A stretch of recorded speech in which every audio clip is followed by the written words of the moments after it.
What? My hair gotta be on point. Okay. See? Loud. Perfect. Okay. Ready? Ready. How do we start? I don't know. You can like introduce yourself. I introduce myself. Okay. But how we gonna introduce ourselves? Right. What are you gonna say though? What is your podcast name? So it's Venus and Mars, but X in the middle. Okay. So instead of and, it's X. You know how people write X instead of and? Yeah. That's how it's gonna be written out. So It's gonna be Venus and Mars. Instead of Venus versus Mars, you ever heard that terminology? Yeah, I heard that. Okay.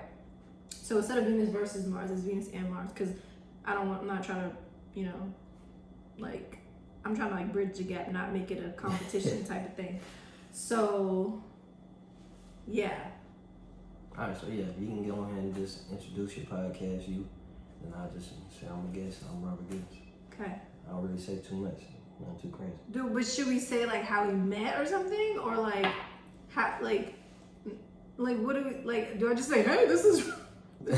I guess we can say we met at Nick Party, just talking about podcasts and things like that, and we just had different views on different stuff, and just thought it'd be a great idea. Okay. But I'll let you want to say all that, and I'll just say I'm Rob with a two-piece. With a two-piece? Oh, I thought you meant a two-piece. No.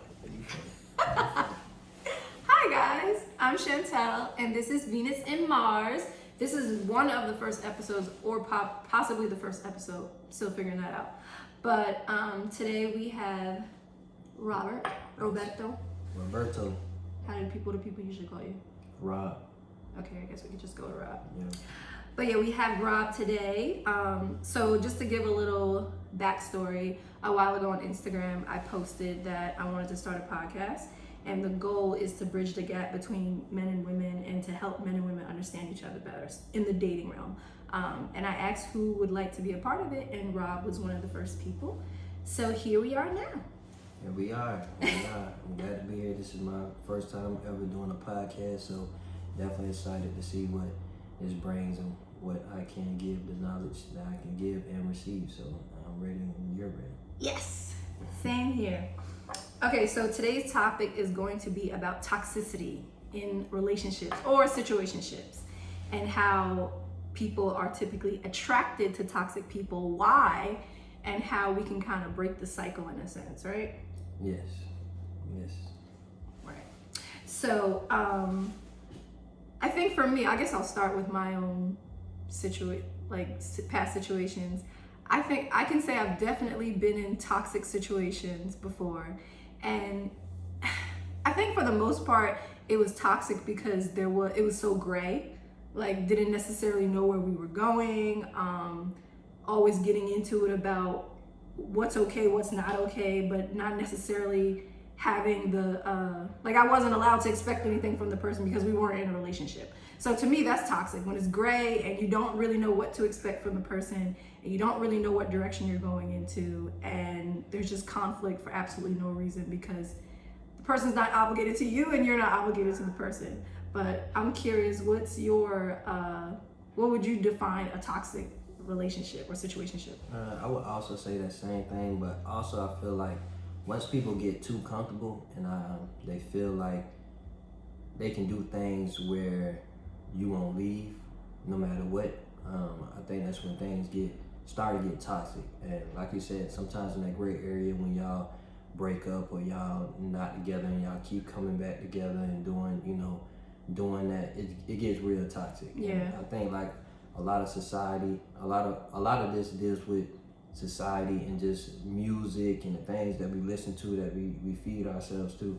A lot of Meg Thee Stallion, a lot of different stuff that that these rappers feed out to the community, and girls will rap it to you and say a line. I had a girl literally, I went back to her and she literally said, yeah, he loved his toxic. And I said, you know what I'm saying? It was a song by one of the Migos' girlfriend, the Spanish chick. I forgot what her name is. The Migos girl, Sweetie? No. I was about to say she's not Spanish. Okay. No, that's the other chick that was from Cardi Brooklyn, B. the Bronx. Who? Cardi B? Cardi B, yeah. She said it. Yeah. So you know what I'm saying? And she quoted a line from Cardi B. I said, okay, so you just you wrapped up in this thing of listening to this music where you think this is like something that people really supposed to deal with, like it's cute, like Right. but it's not really, it's really not cute, you know. And like I said, people really get trapped into that world. Like once they get into that with that person, like it's hard to get away from that toxic thing because you feel like you can fix them or they'll stop or you know things to get better, but really it's like either they're gonna get sneakier, they're gonna keep being more toxic and just continue the cycle on what they're doing, so it never really gets fully better. It just completely get worse, really, Right. until you fully leave them and you have to show them. Right. No, that's real.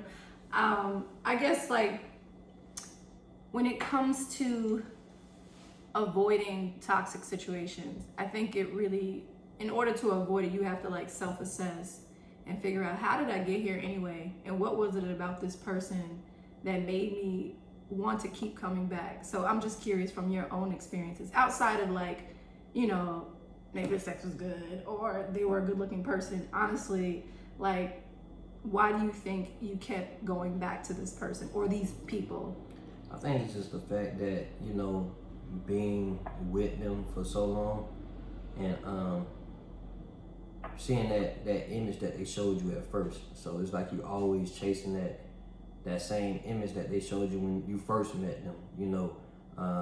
Either they was tricking you of how they really are, or whatever the case may be, because everybody seems great when you first meet them, you know. Yeah. So if you continue chasing that and trying to look for that, even after everything that's happened, you know, it's like a person getting high off of crack for the first time. They keep chasing that same high. So, you know. I was literally gonna give that analogy. That's so funny. It's crazy. So it's really that same thing. Like, I know that's what really had me going back. Because I know, I'm like, bro, I know this person can be this type of way. I just want this person to come back and get back how they used to be. Right. In that sort of sense. So I think that's really what kept me coming back and doing that, you know, until you just had to completely just say, I'm just done. I have to stop. I can't answer no more phone calls. I can't continue texting and begging this person, you know, to do what they need to do, because it's not going to get better for real. Right. You know?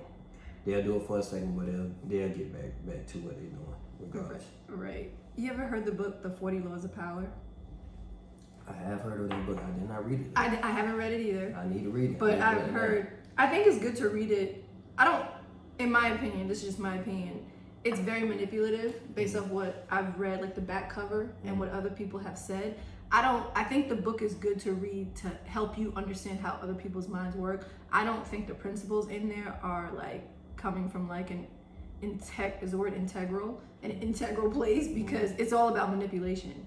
But one thing in that book, it talks about one way to control someone is show them, like, be the best person in those first few weeks, so that whenever you change, they always remember who you used to be, and they have that image in their head. So it's like, well, no, she or he is thoughtful because those first few weeks they showed me this, and that, because we those first impressions mean everything. So I would like to believe that not everyone does it intentionally, but the fact that they're teaching that in that book, it makes me really, that's a thing. Like the fact that just chemically, I guess we're wired that way to just be hyper focused on how someone was in the beginning, as opposed to allowing time to show us who they really are.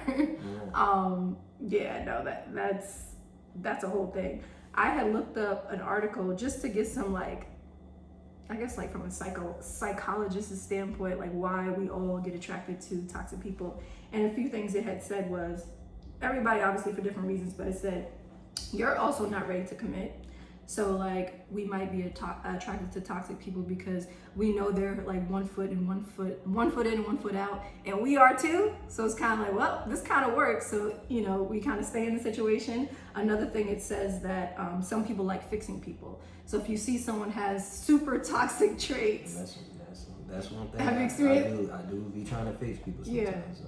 And they try and fix me too, so right. I understand that from both tricks. But go ahead. I'm curious. You don't have to go too deep into it, but from that standpoint, like about fixing someone, what is it about that? Like, is it just the fascination of like, Is it the idea that I can make this person, I see the potential in this person and that's why I want to fix them? Or is it kind of like to stroke your own ego? And I don't know, but I'm just, pointing it out.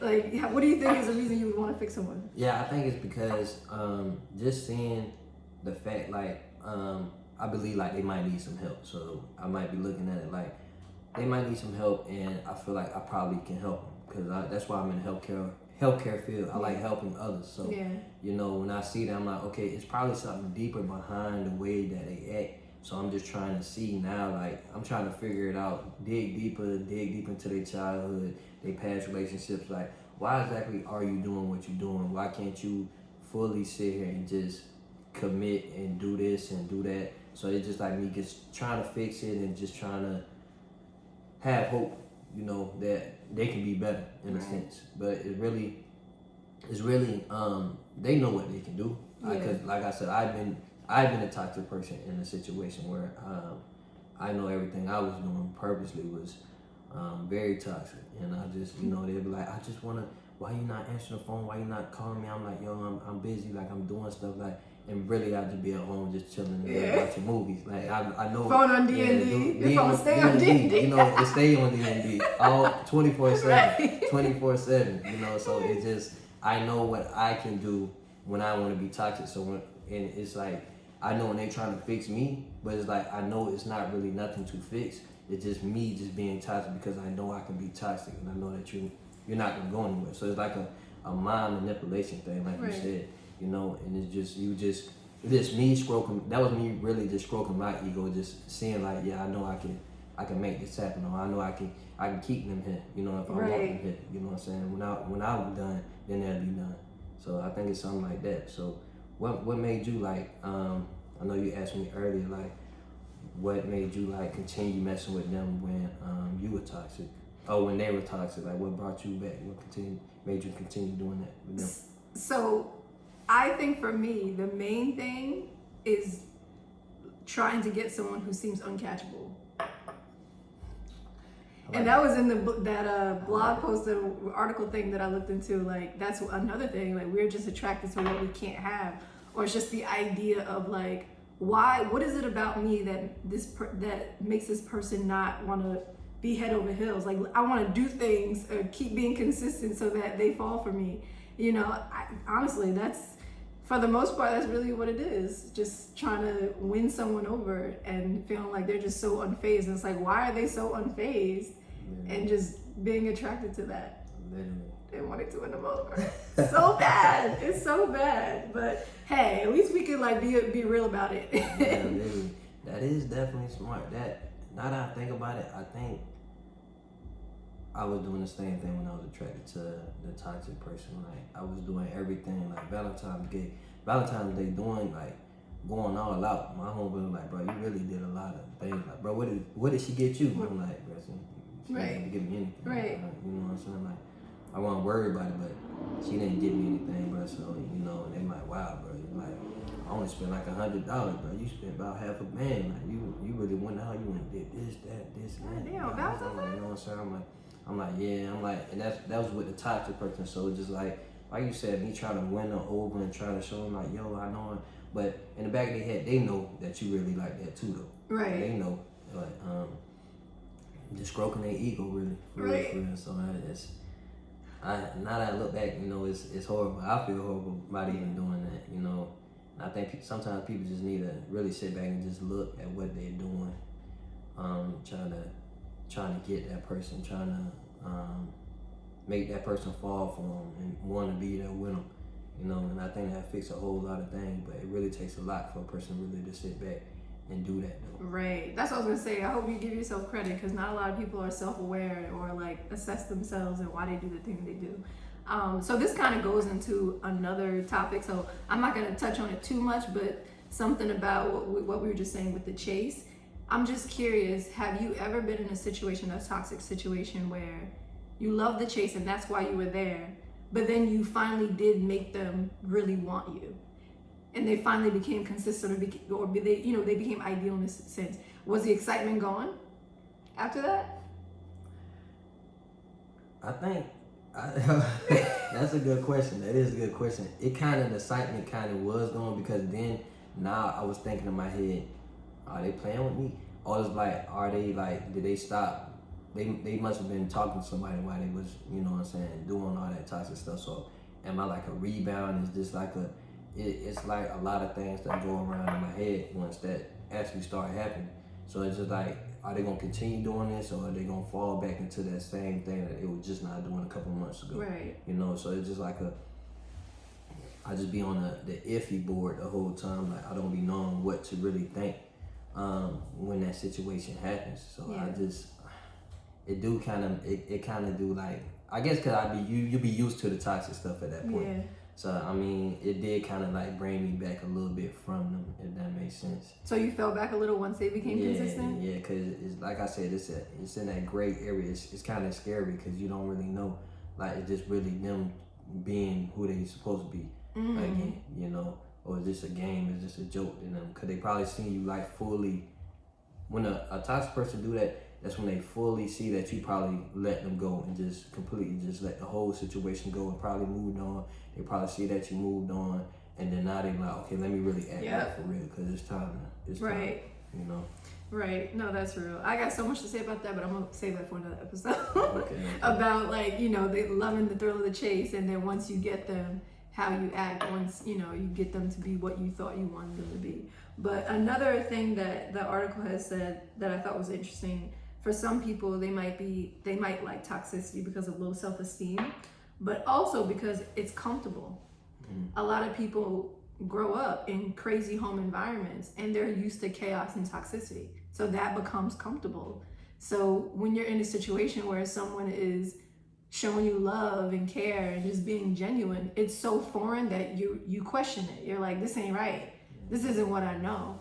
And I feel like if that's the situation, because again, there's so many different reasons to want to be in a toxic relationship. If that's the situation, I feel like that's when you got to really dig deep, go to therapy or whatever, and figure out, get to the bottom of that, because that's not going to go away. You have to literally have a change of mind in order to stop being attracted to toxicity, because that's what you're comfortable with, you know? Yeah. But yeah. I did have I kind of grew up in a home where I was pretty much raised with all women. So I stayed in my grandma's house. My step granddad, he lived there, but it was pretty much my mom, my grandma, my two sisters, and I pretty much grew up around them. So I pretty much stayed to myself most of the time. So it was never like a big loving thing where we just all bonded, because I was just to myself, you know what I'm saying? I know that they love me, but I never felt like, it was never hugs and Rob, I love you. Like everybody, every day is I love you, have a good day at school, this and that. So I never really grew up with that same type of love and caring and stuff like that. So it can come out weird when somebody doing that when you're not used to that. Right.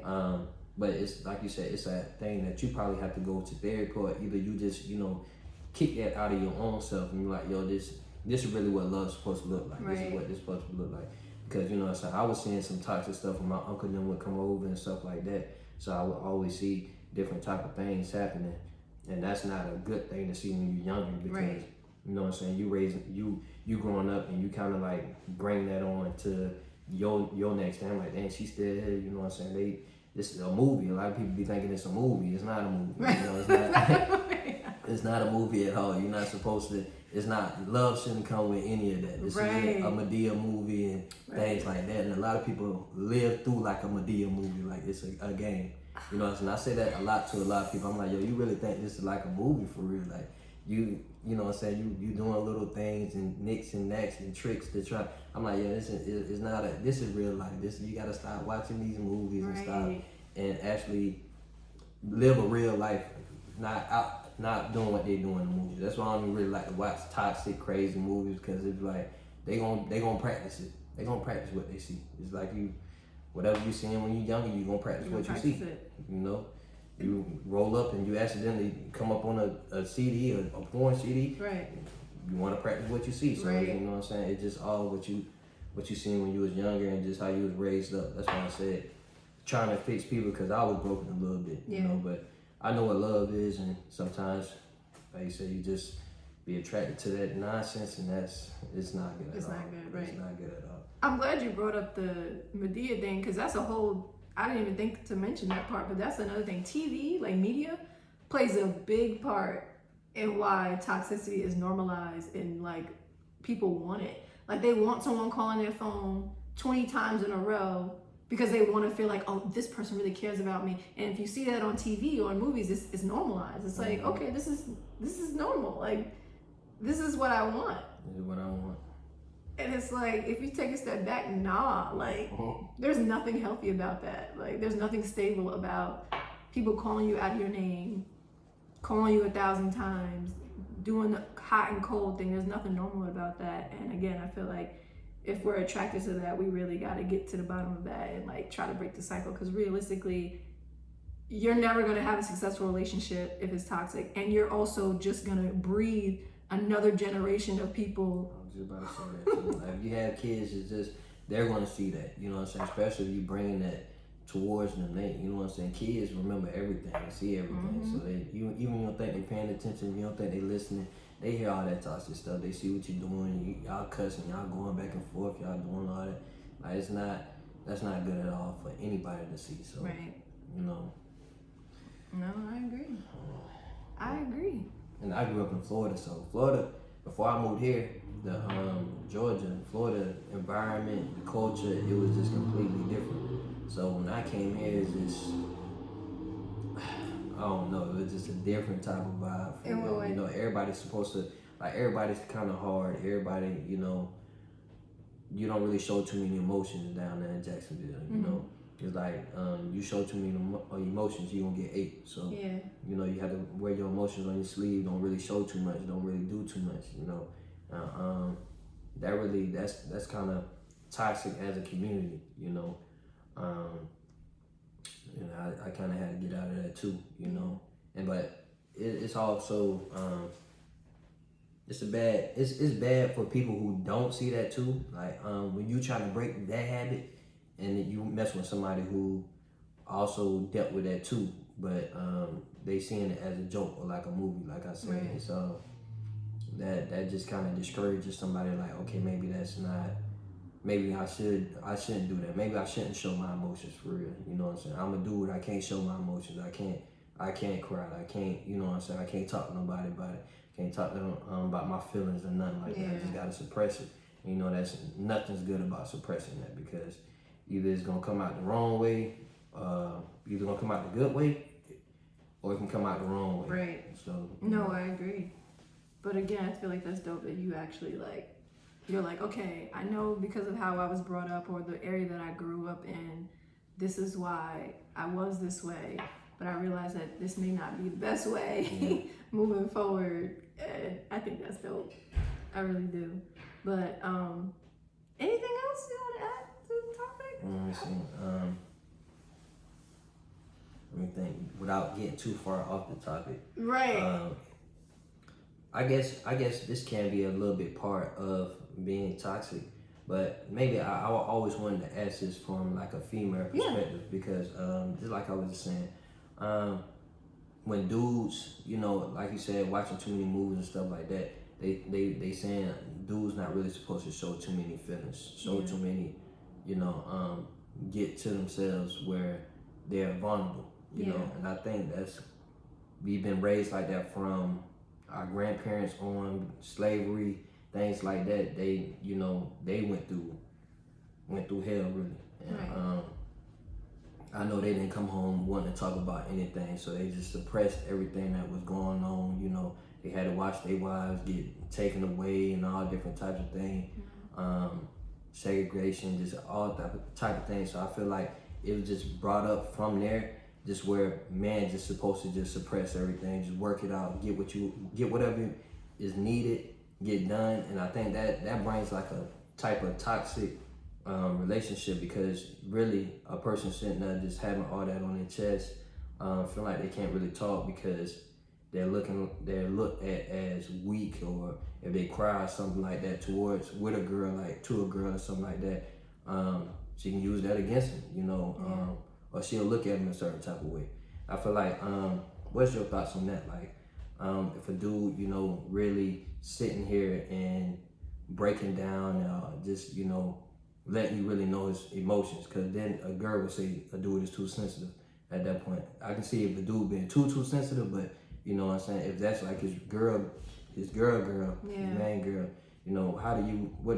what's your opinion on that? Because a lot of girls say dudes shouldn't really do that too much. Yeah. Well, I think, first of all, I think that since men have this mindset that we're not supposed to show emotions, right? Mm-hmm. And that if they do put themselves in that position and then they're turned down or they're laughed at or something, that's going to make them crawl even more in their shell, right? So to me, I feel like it's avoiding putting yourself in a situation to where it can backfire, trying to avoid, obviously. And I think that comes with before, and I hate that it even has to be this way, but because there's this narrative that men aren't supposed to show emotions, I feel like that comes with, if you're with this person, this is your woman, you should know her well enough to know whether or not this is someone who I can break down in front of or express vulnerability in front of. Mm-hmm. And I feel like this might get into another topic, but that's why I feel like it's so important to build a friendship first, because you really get to know who that person is. You get to know their viewpoints, and you get to ask some conversations before you guys get too deep. Like, what are your thoughts on men expressing themselves or things like that? So I feel like, I know it doesn't always work this way, but I feel like ideally you're able to have a conversation about these tough topics before you guys even get to a space to where you have to break down in front of her or something like that, to where is this even a safe place before I do this? Because I would hate for a man to do it and then they'll never do it again. Yeah, because usually to avoid that. Mm-hmm. Usually it be with like somebody toxic that you know what I'm saying, a toxic person. You know what I'm saying, you breaking down like, yo, why are you doing this? What's happening? Doing all that. Then that's when you kind of at this point you kind of being vulnerable, because now you're expressing yourself too much. You're angry. Your emotions are getting to you and everything like that in that manner. So I think that's where that toxic come in. That part of toxic, being toxic come in, because you know exactly what's going on, and you allowing the person to sit down and really express themselves to you, and you know that it's not really. It's like falling on deaf ears. It's not, you know what you're doing, and you know what I'm saying. Now you're really looking at them like they're weak, because like they're really getting to you. You know what I'm saying. It's and oh my gosh, this topic is kind of wild. It's wild. I feel like if you are expressing genuine vulnerability in front of a woman and she throw that shit in your face, this is not a healed woman, for one. Because in my opinion, regardless of what society says, like, if you see a man coming to you from a place of vulnerability, how do you not appreciate that and want to be there for them? I feel like, I don't know. I just feel like people really need to assess what they view as toxic masculinity and what's considered real masculinity. I think for the most part, and I can speak for myself, I don't like men who are all over the place emotionally. Mm-hmm. And I'm not saying I don't like an emotional man. You need to be able to feel. But we don't, to me, a part of masculine energy is being firm and knowing who you are and being grounded in who you are. So, if you all over the place emotionally, one minute you hot, one minute you cold, women need security. Yeah. And if I can't trust, if you flip-flopping all the time. So to me, emotions are not just about crying. It's about do you have control over, your emotions in other areas? So I don't know. I think that there's a balance between being able to just be grounded and regulate your emotions and showing vulnerability. I think they can be different things, if that makes sense. And I think so. Yeah, that definitely makes sense. Like you said, you can be an emotional wreck. Whereas now you just really you boohooing, crying all the time, whining and complaining. What's going on, sir? Now you're doing too much. That's doing too much. I feel like if it's a deep topic,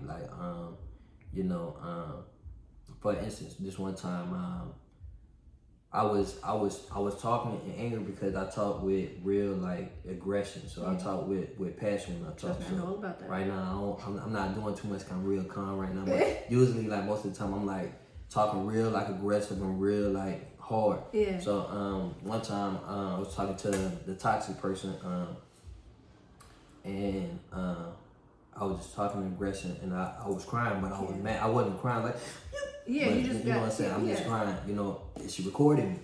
No, she didn't. She recorded me. No, she didn't. She recorded me. So she recorded me. So I found out about one of my other homeboys. He called me. He like, hey, yo, you was crying? I said. She sent it out to people? I said, what you mean I was crying? I said, what do you mean by that? I'm like, what you mean? What you mean I was crying? He's like, yo, it's like a recording or something, bro. You crying or something? I said, crying? So I had to sit back and I had to think back. I'm like, hold up. I know I don't be crying. I said, I don't be crying. I'm like, hold on, let me think back. Let me see what's going on. Yeah. I'm like, hold on, wait a minute. I said, I know. Oh my God. I said, okay, so who did you hear this from? He told me, and he told me where they heard it from. I said, wow. So you know what I'm saying? I called her. I was like, yo, you recorded me and you sent that out? I said, why are you recording me? And secondly, why are you sending that out to anybody? You know what I'm saying? She was like, oh, I just told her to keep it for safekeeping so me can laugh at it later. I said, I would never laugh at me expressing myself ever. I said, I don't think that's funny or a game. I said, yeah, this is real toxic. You know what I'm saying? I'm like, this is sad. It's sad and it's toxic, you know. And immature. And very immature. My God. I said, bro, you're a child. I said, that's very childish. You know what I'm saying? I said, for you to do that when dudes don't even really do that, you know what I'm saying? They usually take their frustration out other ways, beating on you. Yeah. Some dudes beat on you. They say, bump all that talking and crying and all that. And I said, bro, that's really, you know what I'm saying? That's childish. And that's when I kind of like, you know what I'm saying? Had to look at it like, this is kind of like a toxic thing that's going on. I'm like, that's a game to her. You know what I'm saying? This must be, I know toxic when I see toxic. I know you know what I'm saying? This is where you need some help because you doing that it's not okay. So that's when, you know, sometimes, that's why I say sometimes you need that break where you just sit back really on your own self and you just notice exactly what's going on. And that's what I had to do that time. And I was like, yeah, this is, at this point, it's not working no more. Yeah. You know, I gotta go. I hope that was the last straw with that one. I just had to let that go because I'm like, that's you. That's really, that's your personality, you know. Man. Yeah, she showed who she was with that. Yeah, that was crazy. That was definitely crazy. Now I'm curious, like, based off y'all other experiences, even though it was messed up, were you surprised based off other experiences you've been in with her? That was the biggest surprise. Yeah. You know, because I've never been recorded. You know what I'm saying? Except for this. You know what I'm saying? But secretly recording me while I'm talking to you, you know, that's a different type of thing. And then sending it off. You know, sending it out because you send it to them. You don't know who else is gonna send it. Who gonna see it? Who gonna, you know what I'm saying? Get eyes on that. I'm like, dang. So you was already doing me dirty, being toxic already. Anyway, then to add on top of that, you're gonna try and embarrass me. Yeah. On top of that, I'm like, you know, that really shows a lot of your true colors. You know, and then that's when it just. I am so sorry. Yeah, man, it's okay, man. You know, I really hope that was it. Yeah, that was it, man. Okay. That was crazy. That was different. You know, I said, wow.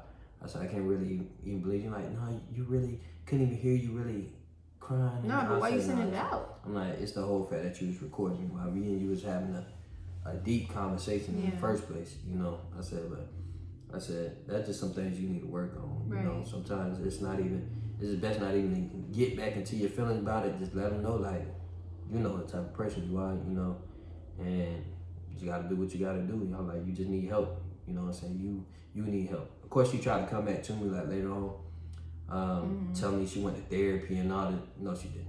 So I just, you know what I'm saying? I was already in my mind like, I know that's another lie. You know what I'm saying? Cause I know you're not gonna spend the money to go to therapy anyway. Cause I know you. You know what I'm saying? Insurance covered it. Yeah. No. I'm like, yeah, I know that you didn't do that. I will say though, I low-key feel like sometimes we're put in situations to where if it's really time to let someone go, we're put into a crazy situation with them to where it's like, yeah, there's no coming back after this.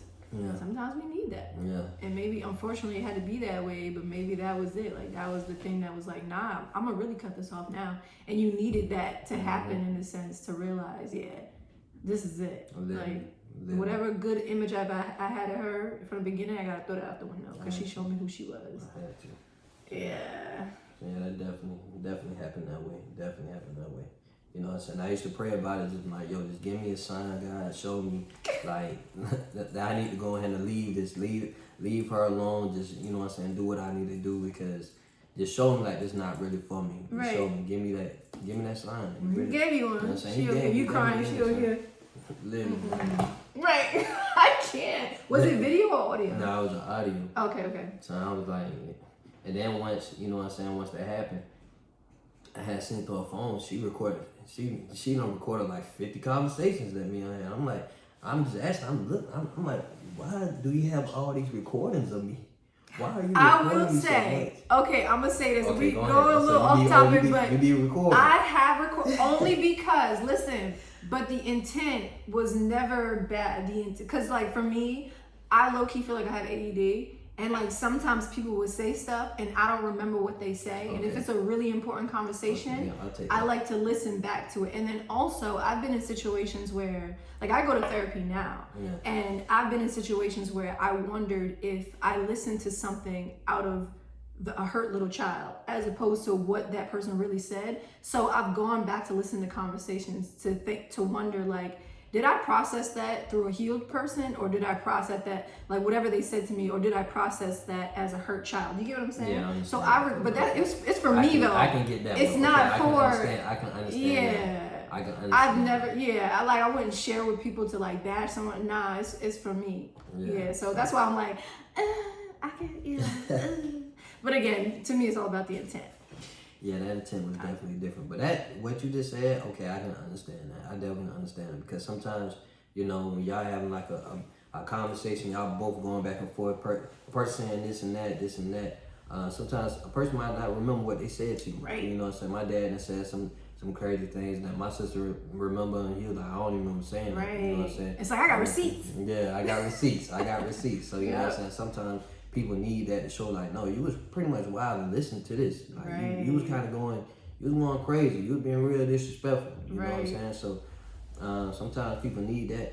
I'm like, me, hey, if I don't remember, I'll be like, man, I do not remember that. I just being like already in the mode, like, just letting you know about yourself, and I'm like, and I'm leaving. Right. And then I just be like, I'm about to go. You know what I'm saying? I don't like to sit there and make it longer than it need to be. I say what I need to say. Go and say what you gotta say. I'm gonna say something else, and I'm like, this is it. I'm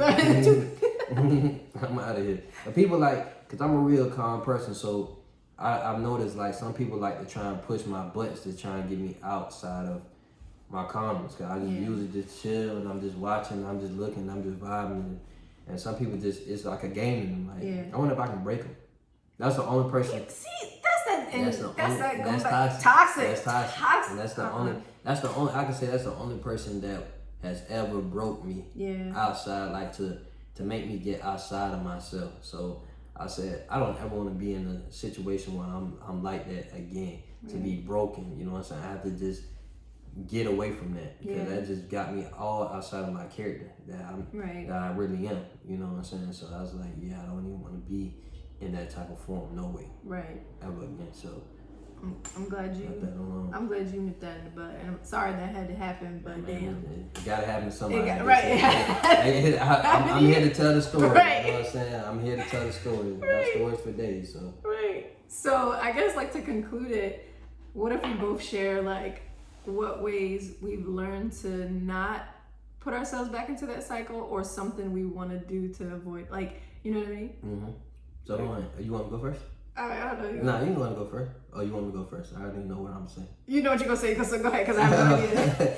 All right, so pretty much, you know, when I see that it's getting to a point to where we're cutting each other off and coming back together, and, you know, things didn't work out the first time, and we had to let each other go, but we miss each other and things in that matter. That's when I feel like the toxic things started to happen. You know, I feel like after you see a person true colors after the first time, sometimes it's probably just best to just allow them, just to leave them alone. Because even no matter how long you've been talking to them for a year and a half, 2 years, this and that, you know, once you see a person cheating, you see a person on some different type of stuff. I feel like it's probably the best thing just to go ahead and just go and leave that situation alone. Yeah. And, just go ahead and start back over. Take some time to yourself, because sometimes a lot of people just need some time to themselves, to learn themselves, so that when they get back to the next person, they can be 100% what they need to be with that person. You know, so they already fully loving themselves. They just bring somebody else into their corner. You know, because like I said, if you continue dealing with that same thing, those same habits that you was dealing with that person that you breaking up with and coming back together with, and y'all hitting, smashing each other on the side when y'all get horny and all this different stuff, it's nothing that comes out of that but chaos. Right. So I feel like after the first warning, it's just like you just gotta let them go. No matter what you seen from the first jump, because after 90 days, a person will start showing themselves. You know, they can't fake the funk forever. Too long. You know? Right. They mind and their body just gonna make them show exactly who they are. So, like I said, after the first chance, you see some crazy stuff, just go ahead and dead that. Right. That's where I came from, and I prayed a lot too about it. You know, prayed a lot. That saves a lot, because God will show you sooner than you need. So put it right in your face as soon as you ask. Right in your face, right when you need it. I know. You know what I'm saying? So that's what I did to kind of like battle it, to get better within myself. You know, after that relationship, that toxic relationship, you know what I'm saying, I just spent some time to myself for a couple months, just, you know what I'm saying, getting to know me. You know what I'm saying, getting to know me again. You know what I'm saying, loving myself. So, can we, real quick, then I'm gonna say my thing. Can we just say how important it is to learn how to be alone? You have to learn to be alone. And when I mean alone, I'm talking about not entertaining conversations just for the hell of it. I mean literally learning to be alone. Will you be lonely? Absolutely. But when you find out how to be happy with yourself, oh my God, your standards get so high. Because you learn how to have peace. And you're like, I have this inner peace that I've created for myself. For you to come step into my circle, you got to bring something to the table. Yeah. But I feel like people don't exercise that muscle enough. So I feel like that was a key point, what you just said. Spend time alone. Most definitely. But go ahead and, I'm pretty much done with mine, of what I did to battle it. I think for me, getting to the root of why I was allowing myself to fall into these cycles, and learning my self-worth, spending time alone, learning my self-worth. And once I feel like I've really gained a level of like self-confidence and higher self-esteem and stuff like that, just realizing like basically what we just said about spending time alone and stuff like that, realizing like you gotta be real amazing and show me something amazing to fuck up my peace.